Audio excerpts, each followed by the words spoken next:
को लेट से पहुंचना, ये बात अब तो अनिल को बहुत खटक रही थी। इतनी सारी डांट मिलती थी यार मम्मी से कि वो परेशान ही हो गया था। आज तक उसने हर रोज एक ही बात सुनी मम्मा से कि कभी तो जल्दी आ जाया कर, डिनर एक साथ ही कर लेंगे कम से कम। पर अनिल है जो समझाते हुए भी ये बात कभी समझा नहीं पाया मम्मी को कि ऑफिस का काम इतना आसान नहीं होता। वो लोग इतनी आसानी से मुझे थोड़ी छोड़ने वाले हैं। और आज एज यूजुअल इट्स फ्राइडे, और फ्राइडे की रात कैसी होती है ये बहुत सारे लोगों को पता है, क्योंकि सैटरडे और संडे छुट्टी होती है।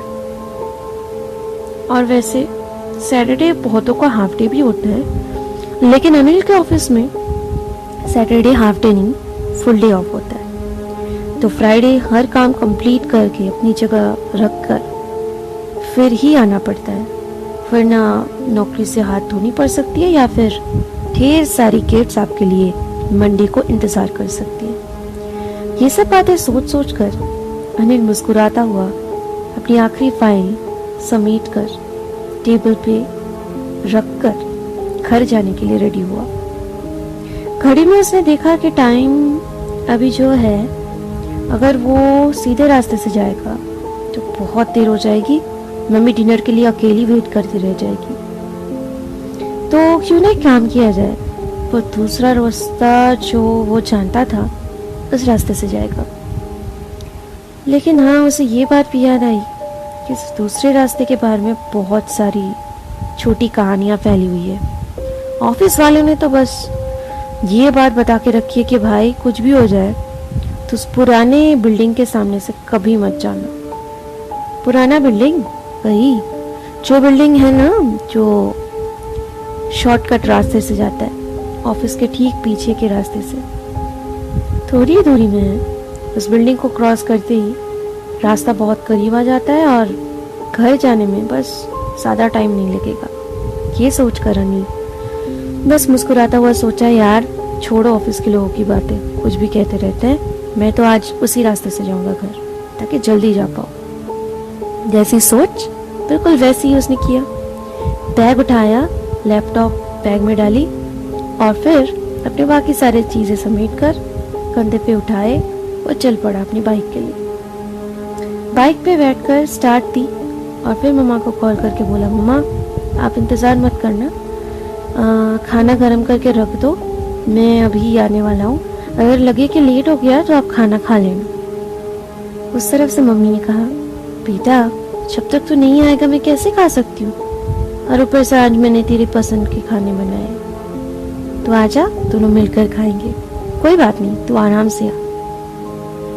अनिल ने कहा, मैं कोशिश करूंगा आराम से नहीं जल्दी से आ सकूं, लेकिन ठीक है आप कह रहे हो तो आराम से भी आ जाऊंगा।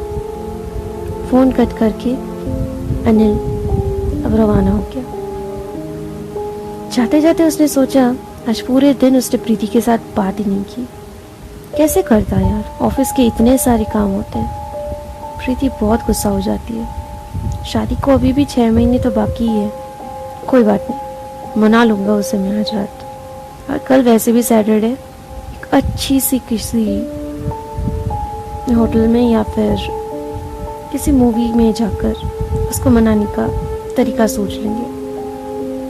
ये सब सोच ही रहा था कि तभी आई वो बिल्डिंग ऑफिस के ठीक पीछे से, जिस रास्ते से वो जा रहा था। इस बिल्डिंग के बारे में बस एक ही बातें हैं कि यहाँ पे कभी पूरी तरीके से खचाखच लोग रहा करते थे, लेकिन आज यहाँ पे कोई नहीं रहता क्योंकि ये अब खंडर बन चुकी है। इस बिल्डिंग के रहने वाले बहुत अच्छे से रहते थे। सुना जाता है कि यहाँ के लोग इतने घुल मिले और सबके साथ मिलजुल कर रहने वाले में से थे कि कभी यहाँ कोई प्रॉब्लम आई नहीं। लेकिन किसी प्रमोटर को इस जगह को इतना मतलब शॉपिंग मॉल बनाने का भूत सवार हो गया कि वो इस बिल्डिंग को तुड़वाने पे लगे हुए थे। कहा गया था कि जब वो भी लोग यहाँ पे रहते हैं उनको कहीं और घर दिया जाएगा, लेकिन बिल्डिंग के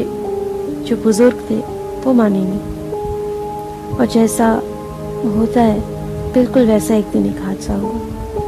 उसे हादसा ही कहा जा सकता है, क्योंकि अचानक से एक दिन बिल्डिंग में आग लग गई। बहुत से लोग बचे, लेकिन जो अंदर फंसे हुए मिले तो वहीं पे उनकी दर्दनाक मौत हो गई।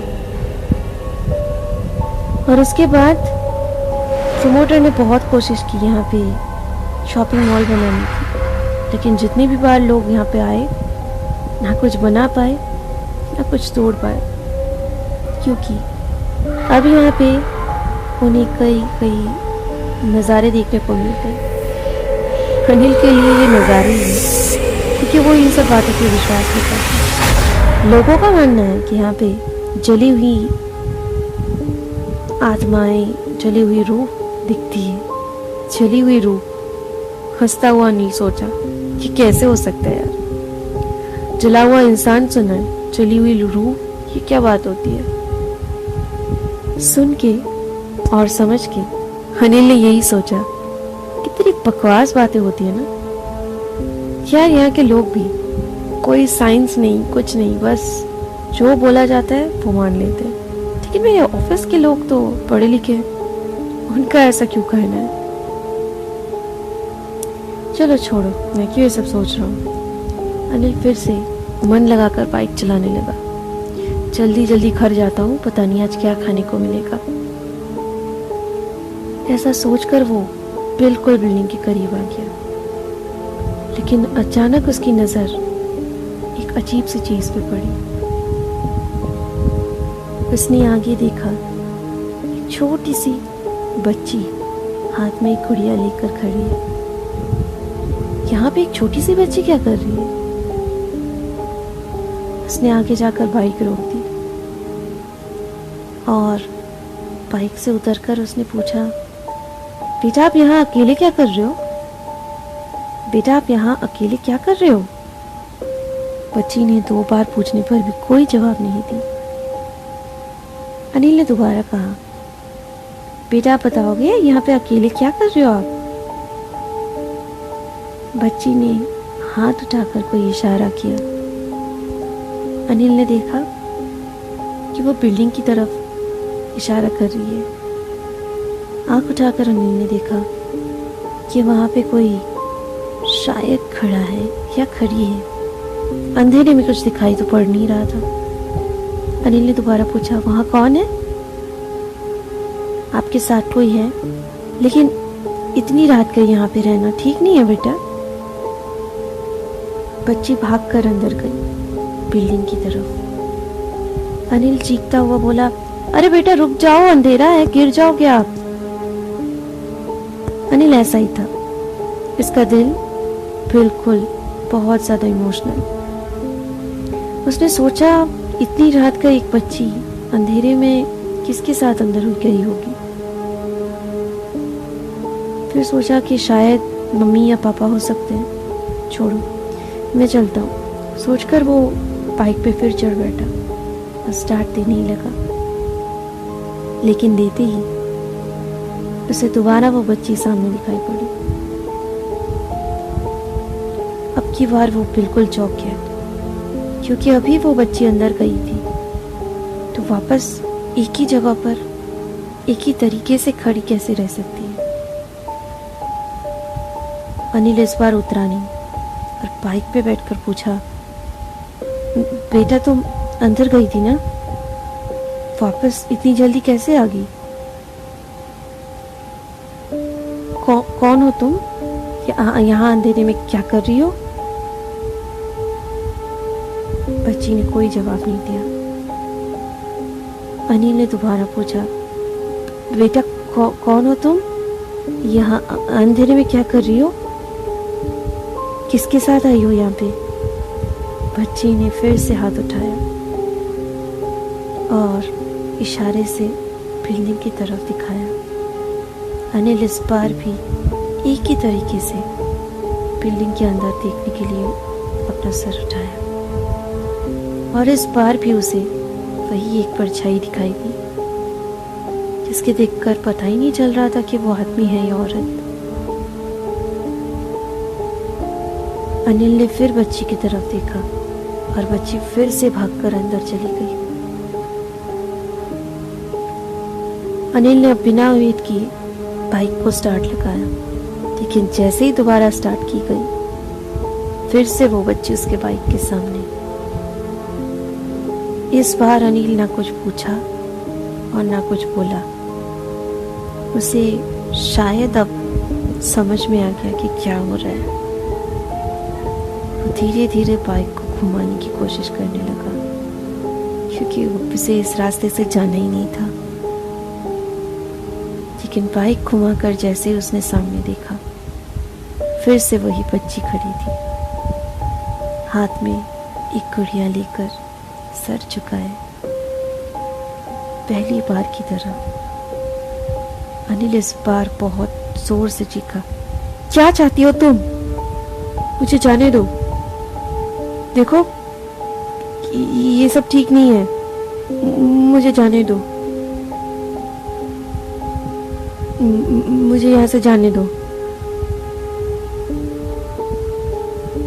लड़की ने कुछ नहीं कहा। अनिल ने फिर पूछा, बेटा मुझे यहाँ से जाने दो, क्या चाहती हो तुम?